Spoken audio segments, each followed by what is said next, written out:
Apa kabar Mas? Baik, alhamdulillah. Gimana? Susah ke sini tadi? Enggak. Enggak ya? Cuman memang agak jauh. Agak Karena jauh. Uranus kan jauh, Mas. Kalau Venus, Mars kan agak dekat. Udah lewat tata surya ini. Ya, surga. Tata surya.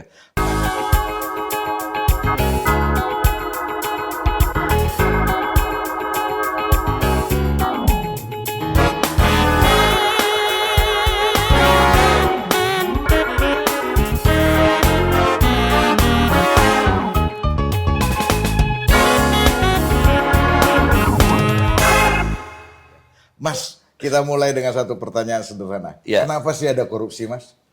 Ya, korupsi itu kan kalau kita bilang korupsi karena memang orang yang punya mental buruk lah.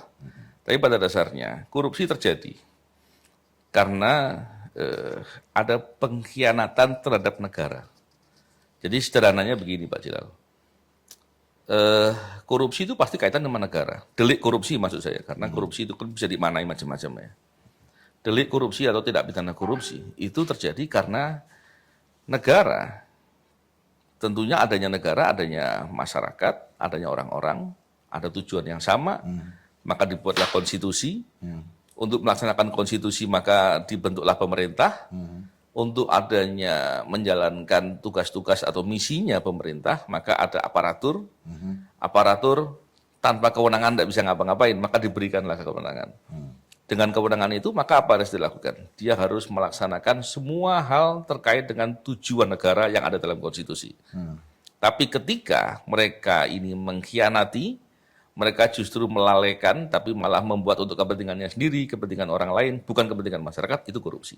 Secara luasnya begitu. Jadi kalau dibilang kenapa ada korupsi, karena ada orang yang mentalitasnya buruk, mentalitasnya rusak, dan dia adalah aparatur, dan dia mengkhianati kepentingan negara dengan menyalahgunakan kewenangan. Itulah korupsi. Oke. Nah, kalau bicara soal tadi ya, aparatur. Ya, Aparaturnya kan mulai dari yang melaksanakan, lalu orang yang seharusnya menegakkan hukum. ya, ya, Karena yang melaksanakan ini korupsi gitu ya, ya. ya, Sampai yang termasuk yang nahannya lah gitu ya. ya, ya, ya. Tapi kan ini sekarang ini sudah terungkap berulang kali bahwa yang namanya korupsi itu bukan hanya terjadi yang di governance-nya saja, Ya, ya, tetapi juga di penegakan hukum dan sebagainya gitu, ya, Mas. ya. Kira-kira gimana ini urusannya? Jadi apa ini menjadi sebuah keniscayaan saja atau bagaimana? Apakah Ya, gini, ada teori rational choice, ya, di mana orang berbuat korupsi itu sebetulnya berhitung. Kira-kira kalau berbuat, resikonya seberapa besar? Kalau resikonya kecil, orang berbuat. Atau mungkin dia bisa jadi akan tertangkap. Tapi dalam proses tertangkap itu, ternyata dia bisa negosiasi dengan membayar atau menyuap. Karena orang berbuat korupsi kan bukan iseng, Pak Jilan. Mereka cari uang kan.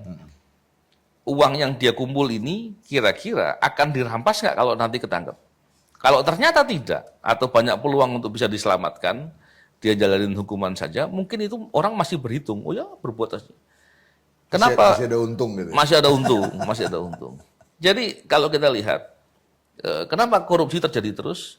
Karena penegakan hukumnya tidak konsisten, tidak segera, dan lemah. Atau praktek penegakan hukumnya juga korupsi, itu menjadi problem. Oke.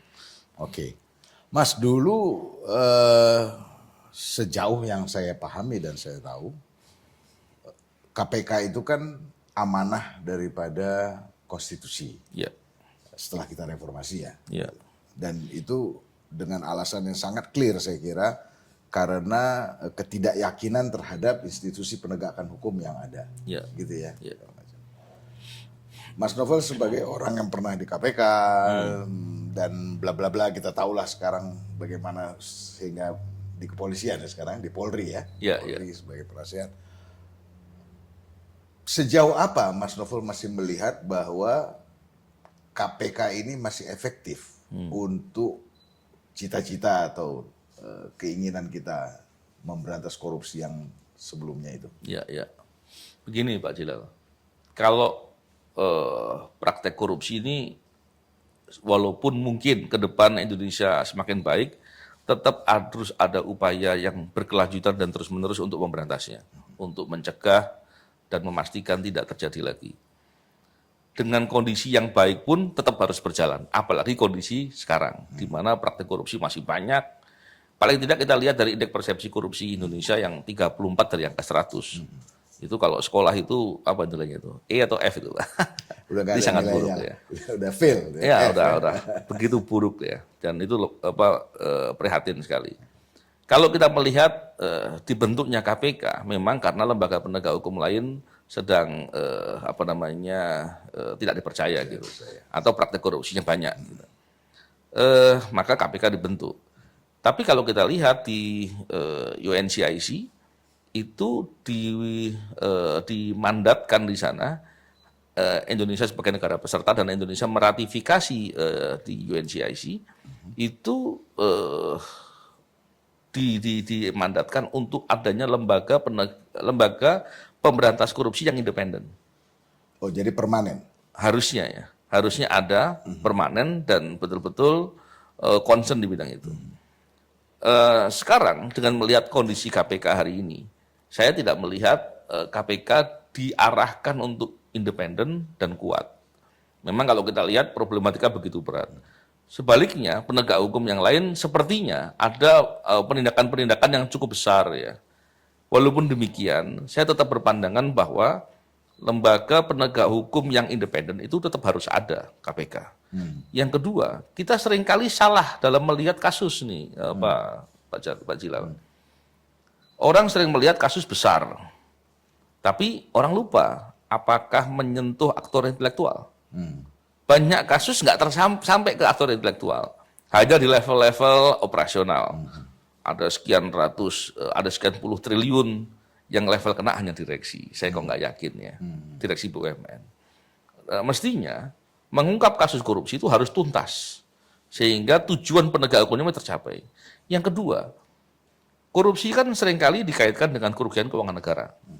Maka mestinya kasus besar yang nilai kerugian keuangan negaranya besar, uangnya harus pulang ke negara. Siapa yang sudah bisa dapat informasi berapa sih yang berhasil dikembalikan untuk negara? Berapa persen? Jangan-jangan 10% nggak nyampe. Mas, saya potong sebentar, Mas. Soal tuntas menuntas tadi. Sebetulnya kan yang mewakili negara untuk melakukan penuntutan dan sebagainya gitu. Itu kan jaksa ya, Mas ya? Iya, penuntutan jaksa. Nah, kalau tadi Mas Novel bilang tidak tuntas gitu ya. Berarti kan ini masuk kinerja daripada yang nuntut, jaksanya. Betul. Gitu. Ini pernah dikritisi nggak, Mas? Ya, kalau dikritisi oleh NGO sering. No, maksud saya Anda sebagai orang yang di KPK waktu itu kan, nangkep nih. Kan diserahkan sama jaksa dong. Jaksa di KPK juga. Di KPK juga. Ya, kalau gini, di KPK itu lengkap. Jadi penyelidik ada, penyidik ada, penuntutnya ada.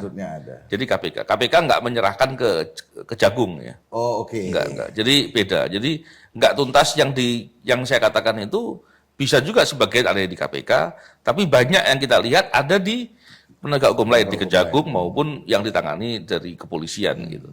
Jadi kita mesti melihat kasus besar itu dari sisi itu. Melihat hal itu maka saya berpandangan lembaga penegak hukum seperti KPK yang independen itu sangat perlu.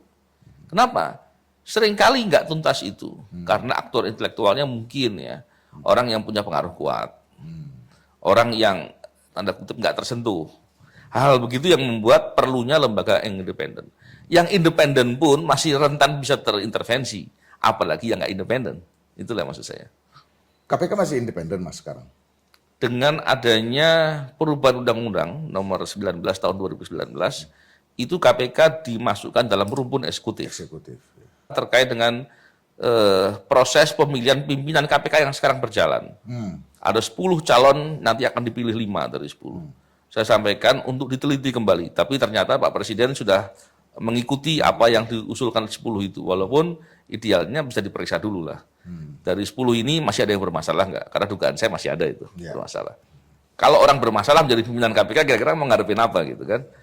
Yang kedua adalah bagaimana pemerintah atau presiden bisa mengambil langkah untuk menguatkan KPK. Caranya apa? Revisi Undang-Undang 19 yang kemarin melemahkan itu.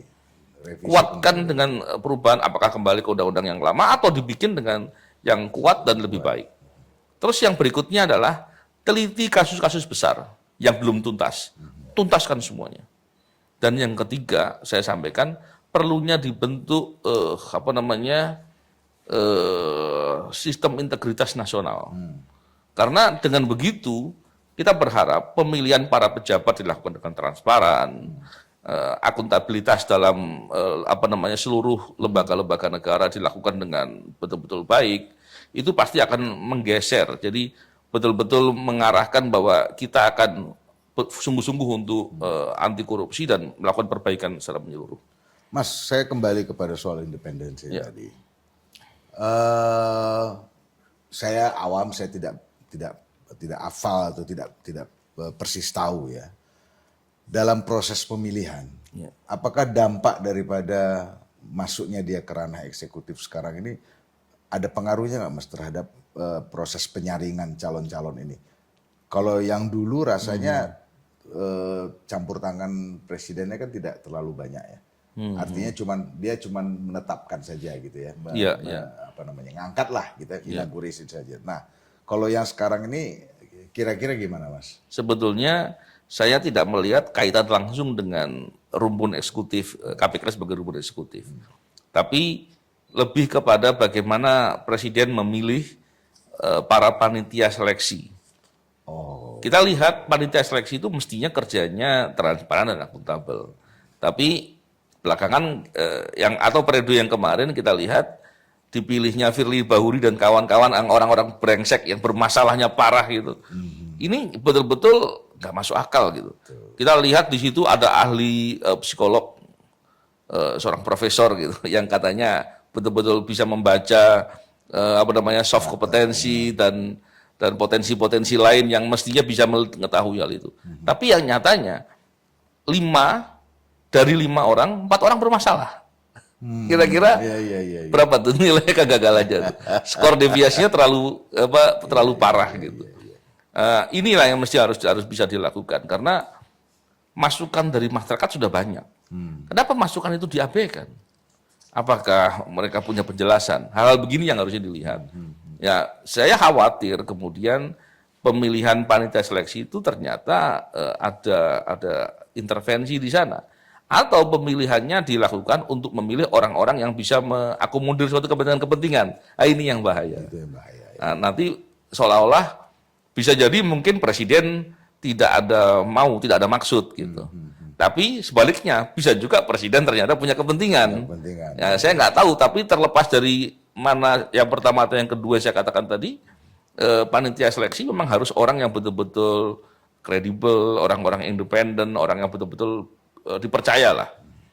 Nah, kalau Mas Novel sekarang melihat, kan kemarin pidatonya Prabowo berapi-api sekali itu soal itu. Semua pejabat dari semua eselon dan semua tingkatan harus memberi contoh untuk menjalankan kepemimpinan pemerintahan yang sebersih-bersihnya. Mulai dengan contoh dari atas dan sesudah itu penegakan hukum yang tegas dan keras. Kira-kira ada angin-anginnya nggak, ada ikhtiarnya nggak dia untuk memperbaiki ini? Ya, Kekacauan ini ya. Tentunya gini, apapun yang disampaikan kita mesti percayalah. Kita bisa tidak percaya setelah ternyata terbukti sebaliknya gitu. Itu kan lebih memudahkan ya. Semua hal yang disampaikan itu mestinya didorong dengan cara diberikan masukan atau informasi agar bisa dieksekusi dengan yang baik. Baru kemudian setelah ternyata yang dilakukan itu sebaliknya, maka kita sebagai masyarakat, sebagai warga negara berhak untuk mengkritisi karena dampak kebijakan yang tidak anti korupsi atau justru malah berpotensi berpihak kepada praktik korupsi, itu yang rugi masyarakat. Ya. Dan ruginya itu bisa panjang, bisa berdampak yang sangat panjang. minimal paling tidak kepentingan negara untuk tercapai tujuan negara menyejahterakan, mencerdaskan dan banyak lagi yang lain itu akan terhadang atau tertunda paling tidak. Itu kan rugi sekali. Dampak yang paling berat yang sering saya dengar dari anak-anak muda ini, Iya. itu adalah bahwa mereka menganggap itu sebagai sebuah keniscayaan, sebagai kewajaran saja. Ya memang wayahnya gitu-gitu lah kira-kira. Nah ini nih yang paling, itu kan berarti value ya, intangible, yang nggak ada anunya, nggak ada nggak ada hukumnya lah itu kalau mempercayai hal-hal begitu ya. Mas, begini, kita kemarin baca di media jadi TSK itu siapa tuh yang gubernur di Kalimantan itu? Oh ya, Sabirin. Sabirin itu segala macam. Terus kemarin saya baca juga ada selintas, saya lihat dia hadir di mana? Upacara ya. Upacara itu. Ini gimana sih Mas? Iya, iya. Menurut Mas Novel ini gimana ini? Iya, iya. Memang kalau KPK hari ini kita prihatin sekali. Pimpinan KPK-nya, ketuanya jadi tersangka dan kemudian diberhentikan. Alexander Marwata, wakil ketua sekarang sedang berproses, yang kemungkinan besar juga jadi tersangka juga. Sebelumnya Lili Pintauli yang waktu itu kalau diproses betul saya yakin itu perkara korupsi ya, tapi kemudian dia mengundurkan diri. Dan satu lagi Nurul Gufron juga nyaris ya, dan kemudian diberikan sanksi oleh Dewan Pengawas. Pak Nawawi itu yang belum. Jadi saya melihat sulit mengharapkan kepada KPK yang sekarang. Terlepas dari segala persoalannya, maka kita berharap kepada pimpinan KPK yang baru, karena 20 Desember nanti akan terpilih. Contoh tadi kasus yang Gubernur Kalsel ya, saya pikir hal itu nggak boleh terjadi. Kalau sampai kemudian KPK-nya justru tidak bisa bekerja dengan dengan berintegritas, maka kita mempercayai siapa lagi gitu. Dan sekarang ini Gubernur Kalsel sedang mengajukan pra peradilan. Saya khawatir kemudian prosesnya bisa dibuat sedemikian rupa sehingga kasusnya berhenti dan hilang. Itu yang berbahaya, karena sekali kemudian terjadi, sebetulnya bukan sekali, sebelumnya pernah terjadi. Kemarin Wakil Menteri Hukum dan HAM Profesor Edi OS itu kan juga seperti itu kan, tersangka di KPK, sekarang jadi wakil menteri lagi. Hal-hal begini kan mestinya riskan ya. Dan kita harus terus mengkritisi agar hal-hal seperti nggak terjadi lagi, dan KPK betul-betul bisa bekerja dengan sungguh-sungguh dan jangan sampai kemudian mengulangi kesalahan-kesalahan yang sama seperti ini. Dan tentunya saya lebih memilih untuk tidak mau permisif dengan praktek-praktek seperti itu, dan mendorong KPK betul-betul mau bekerja dengan sungguh-sungguh, karena mereka kan bekerja dengan uang rakyat, dengan uang kita semua sebetulnya. Betul. Dan mereka punya kewajiban untuk melakukan itu. Mas, yang gubernur itu kalau dicari kan kemarin itu daftar. Dibuat surat perintah penangkapan. Saya nggak tahu apakah sudah dibuat DPU atau belum. Oh, oke. Tapi rasanya belum ya. Tapi terlepas dari itu, kalau ada surat perintah penangkapan ya dicari dong. Apa susahnya mencari? Betul. Faktanya dia nongol ada. Iya. Nah, ini berarti kan problem besar ya, Mas. Sementara kita dalam keadaan yang tidak baik-baik saja. Ya. Tidak baik-baik saja tuh bukan itu korupsi udah kacau balau lah. Tetapi untuk menyokong semua program-program yang ingin dijalankan ini, sumber daya kita tuh kan sudah sangat-sangat morat-marit lah gitu ya. Mau dari keuangannya, apa segala macam. Nah, kepercayaan masyarakat ini kan sangat dibutuhkan, Mas. Ya. Ibaratnya sampai mau minta orang gotong royong nih, gitu kan. Tapi yang diajak gotong royong terus bilang, gimana sih lu kayak gini, kira-kira gitu ya. Gitu. Nah, ini gimana Mas, menurut Mas Novel ke depannya? Sorry, saya langsung gini deh kaitannya. Para aparat yang sebetulnya kita amanahkan ya untuk ngurusin ini semua segala macam itu. Mereka tahu nggak sih ya boleh nggak bolehnya itu gitu loh Mas. Apa nggak ada ketentuannya itu? Kan misalnya nggak boleh nerima, nggak boleh apa gitu loh Mas. Itu gimana tuh Mas? Oke. Jadi begini, memang melihat kondisi hari ini di mana kita tahu kondisi keuangan negara sulit ya. Kita butuh kepercayaan publik. Tapi sebaliknya ketika keuangan kita sulit, harusnya kebijakan untuk menjalankan program-program anti korupsi atau pemberantasan korupsi itu harus dilakukan dengan sungguh-sungguh, nggak ada pilihan lain. Termasuk juga kepercayaan masyarakat. Kalau mau kepercayaan masyarakat, pelayanannya diperbaiki, integritasnya diperbaiki, dibikin sistem integritas nasional. Jadi dengan begitu orang akan percaya, ini sungguh-sungguh loh, akan kelihatan. Sebaliknya praktek korupsi kelihatan kok, akan orang tahu. Nah, tadi yang ditanyakan yang di poin berikutnya itu terkait dengan sebetulnya tahu apa enggak sih perbuatan penyimpangan? Pasti tahu loh. Karena bicara aturan, semua kementerian lembaga di Indonesia ini aturannya cukup baik kok. Ada pengaturan soal pelanggaran etik segala macam itu ada. Dan mestinya itu bisa dipahami oleh semuanya. Cuma problemnya banyak aparatur itu tidak sadar bahwa dirinya ini dimuliakan. Dirinya ini dihormati atau dijadikan aparatur oleh negara. Itu karena negara menghormati dan menjaga kredibilitasnya dan integritasnya. Tapi ketika mereka nggak menyadarin itu, ya mereka lebih memilih untuk berbuat yang tidak berintegritas, berbuat fraud, berbuat korupsi. Kalau kita lihat contohnya nih, saya memberikan kenapa sih negara betul-betul melindungi dan menjaga aparatur. Kita lihat contohnya di KUHP contohnya. Ini cerita ini sebetulnya agak lucu gitu, kalau bicara dikaitkan dengan kejadian faktanya. Di KUHP itu ada bab 8. Bab 8 KUHP itu judulnya adalah kejahatan terhadap penguasa umum. Di situ ada pasal tentang melawan petugas, membuat laporan yang manipulatif, itu masuk di pasal-pasal itu. Itu Kejahatan terhadap aparatur. Penguasa umum judulnya. Ya, penguasa umum. Yang dimaksud adalah aparatur. Jadi kalau aparatur jadi korban kejahatan, pasal-pasalnya ada di situ. Salah satu pasal di situ adalah memberikan hadiah atau janji. Atau dalam pasal itu sebetulnya dalam bahasa Inggris dalam bahasa Belanda disebutkan sebagai annemen, bukan onvangen. Jadi annemen itu setuju menerima, onvangen telah menerima. Karena KUHP kita bahasa Belanda sebetulnya. Kalau kita lihat dalam pasal itu, artinya apa?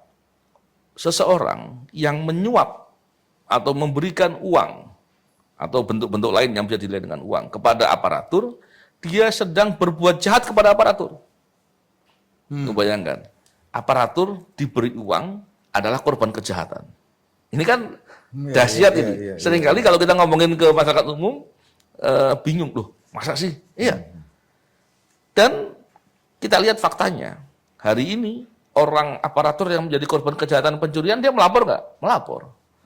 Menjadi korban kekerasan, dipukul orang, dia melapor nggak? Melapor. Menjadi korban diberi uang orang? Nggak ada ya? Nggak ada yang melapor. Ada nggak? Nggak ada. Nggak ada ya?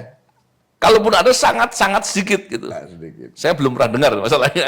Mungkin ada terus nggak diproses. Nggak diproses. Malah dimarahin. Nah itu dimarahin. Kalau lapor, terima aja sudah gitu kan.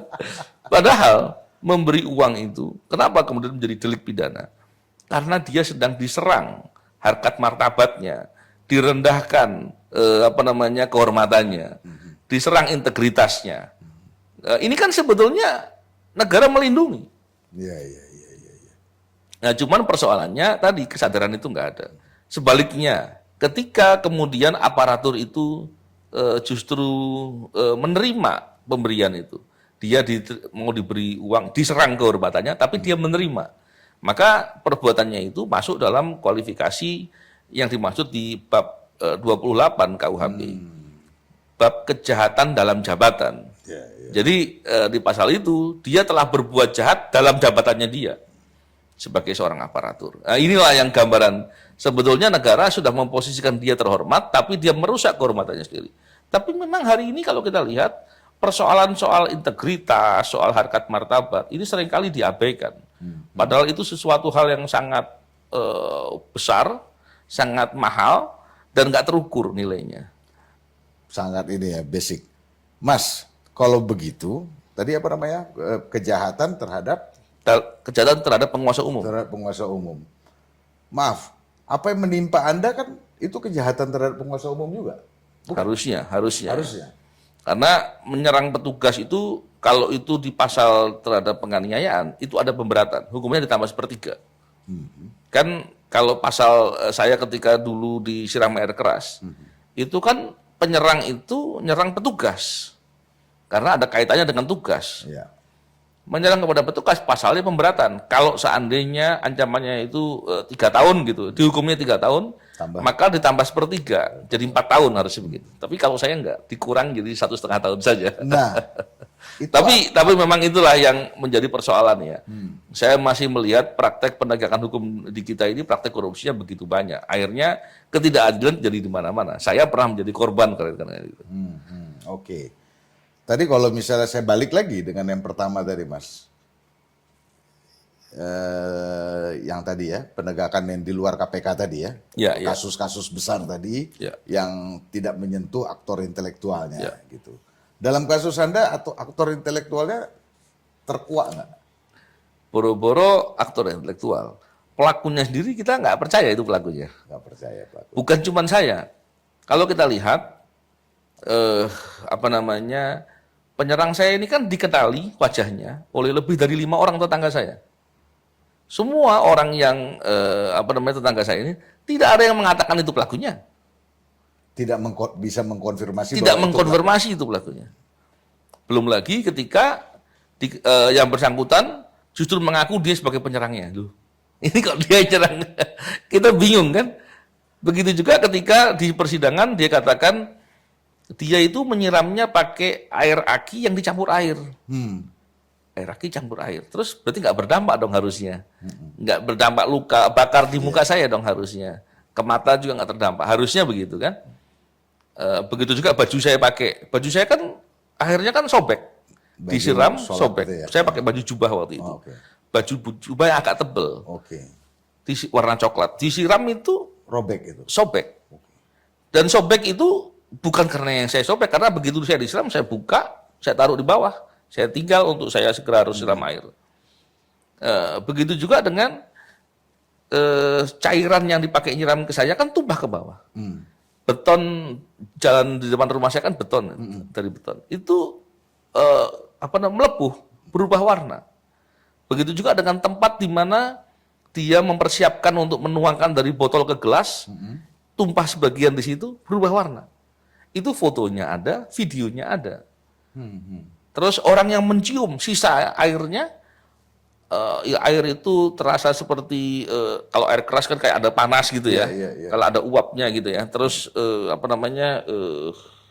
baunya menyengat. Saya bilang sama hakim di persidangan, kalau emang dia bilang begitu, coba dites, disimulasikan air aki, taruh di beton melepuh apa enggak?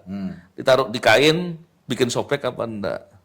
Jadi sebetulnya kan mudah, dicium baunya menyengat apa tidak? Itu kan mudah. Dilakukan nggak sama hakimnya? Enggak dilakukan. Makanya saya kadang bingung. Dalam proses persidangan, seharusnya penuntut itu bersikap mewakili kepentingan korban. Jadi kepentingan korban diwakili oleh negara. Ya. Pada dasarnya kan begini, secara umum, sidang itu di peradilan, itu antara dua pihak. Pihak pelaku dan korban gitu kan. Atau perdata juga pihak yang tertuduh atau pihak yang saling bersengketa, itu berhadapan-hadapan hakim gitu. Cuma dalam perkara pidana, kepentingan korban diwakili oleh penuntut. Kan seperti itu saja. Tapi berapa banyak kemudian penuntut justru malah tidak mewakili kepentingan korban. Atau paling tidak, korban merasa tidak terwakili oleh penuntut. Terwakili oleh penuntut. Oke. Itu yang menjadi persoalan dan itu banyak sekali. Oke. Mas, kita kembali kepada konsepsi negara. Ya. Nanti akhirnya. Karena kan negara, tadi juga Mas Novel udah bilang itu ada rakyatnya, ada wilayahnya, tanah airnya, lalu ada pemerintahnya. Pemerintah yang kita amanahkan untuk itu, gitu kan Mas ya. Penuntut dan sebagainya itu bagian daripada pemerintah. Ya. Lalu yang mewakili kita, masyarakat, memberikan amanah ini kepada mereka, itu kan yang ada di legislatif, Ya. di DPR. Logika saya harusnya mereka tersinggung gitu ya. Ya. Kok ini urusan yang saya wakili nih kira-kira Iya, iya, seperti iya. itu. Sejauh ini bagaimana upaya yang kemarin itu bagaimana upayanya untuk menegakkan lah apa yang seharusnya berdiri dalam kasusnya Mas Novel ini? Ya, kalau dulu saya sudah pernah melakukan upaya itu ke Ombudsman dan Komnas HAM. Rekomendasinya ada, tapi nggak dilaksanakan. Oke. Ini problem itu. Tapi kalau kita berharap kepada DPR hari ini, memang kita tahu DPR fungsinya 3. Yang pertama mempunyai tugas untuk legislasi, membuat peraturan. Yang kedua pengawasan, yang ketiga budgeting. Tugas pengawasan ini harusnya dia bisa memanfaatkan hal yang begitu. Tapi saya mau balik bertanya, yang mana yang pernah kita dengar pengawasan yang mereka lakukan dan berhasil? Rasanya belum ada gitu. Maka bagaimana kita bisa berharap untuk bisa mereka melakukan hal yang terkait dengan hal itu? Saya kira Ini kan nggak banyak logis. legislator yang baru, bukan yang berulang ya. Ya kan ada yang baru-baru kan banyak tuh, Iya, terutama iya. yang artis-artis itulah.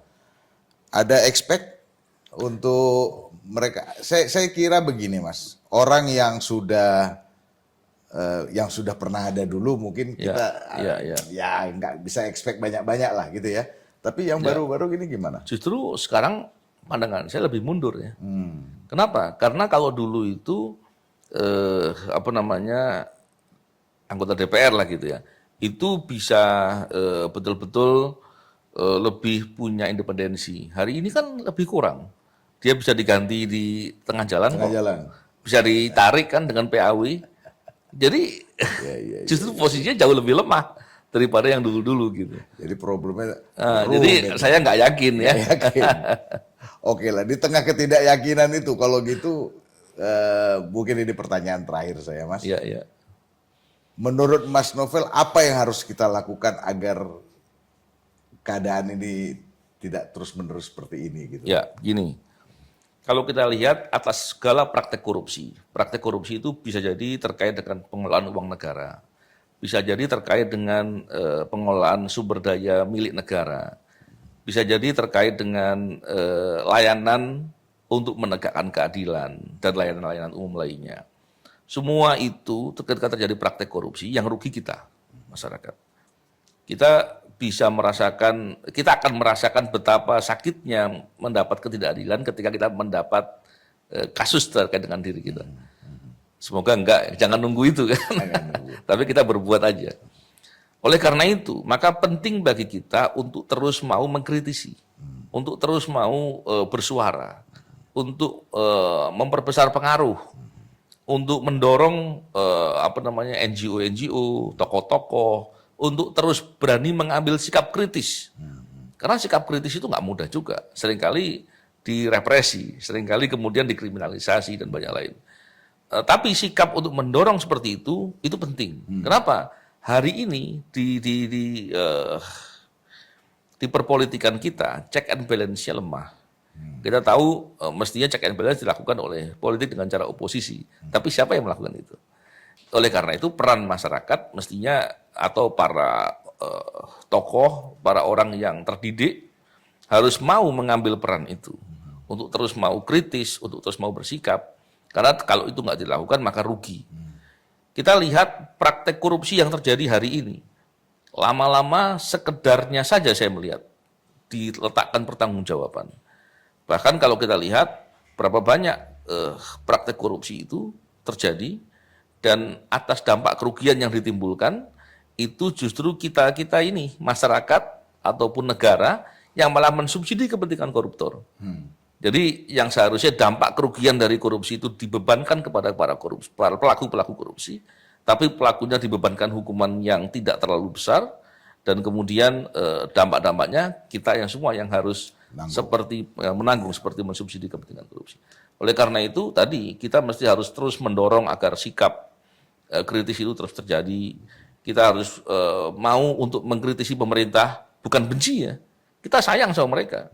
Karena tidak mungkin kita sayang lah Mas, orang kita bayar dia kok. Kita bayar dia gajinya dari pajak-pajak kita kan. Betul. Dan tidak mungkin program atau misi pemerintah bisa berjalan ketika praktik korupsi banyak terjadi. kebijakan apapun yang dibuat tidak mungkin akan efektif kalau praktek korupsinya atau celah untuk ngakalinya masih banyak dan penegakan hukumnya nggak terjadi.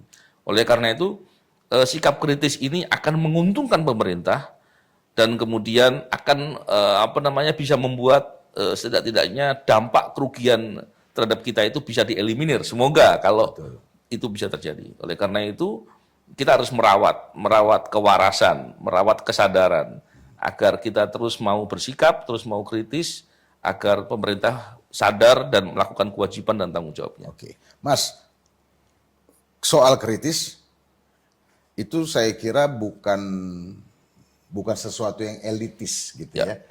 Artinya kritis itu semua harus kritis. Ya.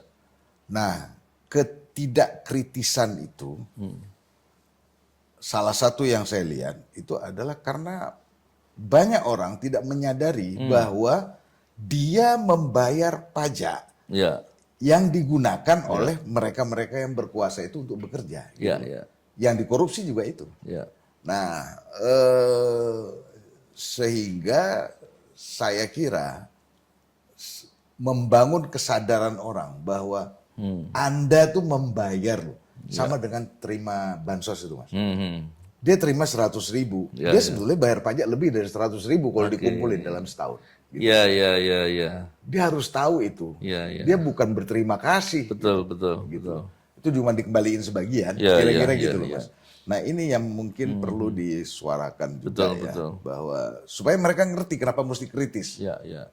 Ini kan yang kritis mungkin yang kalangan tertentu, NGO atau apa segala macam. Sebetulnya semua orang harus kritis. Semua kritis Orang seringkali nggak sadar membayar pajak itu dianggapnya seolah-olah hanya orang yang mendapatan tinggi. Padahal semua lapisan ketika bertransaksi pasti bayar PPN. Benar.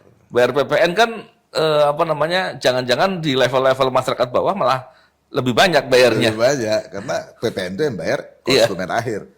Lebih celaka lagi, kalau yang ngerokok kan banyak yang di bawah. Ini memang fakta lah, statistik gitu loh. Ada cukainya ya. Cukainya itu gede sekali. Besar, betul. Dengan jumlah yang banyak. Kita lagi bikin aplikasi itu, Mas. Jadi besok lewat aplikasi itu orang bisa tahu persis berapa dia bayar pajak. Per hari ini, betul. Mudah-mudahan.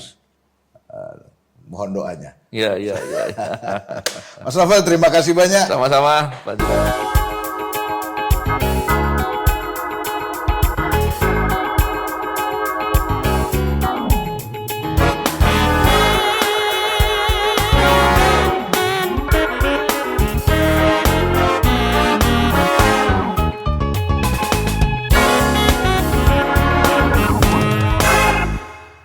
Suatu hari jadi pembicara di forum mahasiswa, ada anak muda perempuannya, dia bertanya, saya kalau kritis, saya kalau mau bersikap, saya kalau mau mendukung anti korupsi, untung saya apa? Saya bilang pertanyaannya bagus sekali. Saya mau bilang begini, kita seringkali lupa ketika anak muda sekolah, pada dasarnya dia sedang mengumpulkan pengetahuan dan skill, knowledge dan skill. Yang itu penting, tapi sadarilah bahwa karakter itu ternyata faktor terbesar untuk sukses. Dan karakter itu biasanya diperoleh dari kepedulian. Ketika kita peduli dengan persoalan orang, jangan hanya mikirin diri sendiri, persoalan orang. Semakin luas persoalan itu, maka kita akan mampu memotret permasalahan. Ketika kita bisa peduli dan kemudian kita tahu permasalahan, maka kita punya peluang untuk menggunakan knowledge kita, pengetahuan kita untuk bikin problem solving. Ketika kita bisa melakukan itu, ya seringkali kita melakukan nggak berhasil atau mungkin salah. Tapi paling tidak dengan begitu akan membuat kita kreatif, inovatif, dan banyak hal lain lagi yang dapat diuntungkan. Satu hal, percayalah bahwa ketika kita peduli dengan orang lain, peduli dengan urusan yang begitu, pasti kita akan mendapatkan kesulitan. Tapi pahamilah bahwa kesulitan itu bukan hal yang harus dihindari, tapi itu bagian dari pendidikan untuk menguatkan karakter tadi. Maka marilah kita terus mau peduli. Kalau ada kesulitan, tetap berbuat sesuatu, tetap berpikir optimis, berpikir yang positif. Yang dengan begitu kita sedang mendidik karakter kita menjadi orang yang kuat, dan menjadi lebih kreatif, menjadi pribadi yang unggul, yang itu bisa menjadi kunci sukses untuk bidang apapun. Satu hal, kalaupun Anda kuliah, tidak mungkin Anda bilang sama dosen atau sama dekan, bilang, saya mau belajar apapun, tapi tolong jangan beri saya ujian. Nggak mungkin. Gitu. Kalau itu dilakukan, pasti Anda disuruh pulang. Gitu.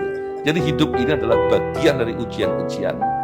Maka harus lihatlah ujian dengan perspektif yang positif, lakukanlah dengan senang hati, dengan begitu kita akan menjadi pribadi yang kuat dan akan bermanfaat untuk orang lain. Satu kata penting, jangan berbuat curang, jangan berbohong atau jangan tidak jujur. Maka dengan begitu kita akan menjadi orang yang berintegritas dan itu bermanfaat untuk diri kita. Terima kasih. Assalamualaikum warahmatullahi wabarakatuh. Terima kasih Mas Novel, luar biasa. Sampai ketemu Mas. Terima kasih. Terima kasih semuanya.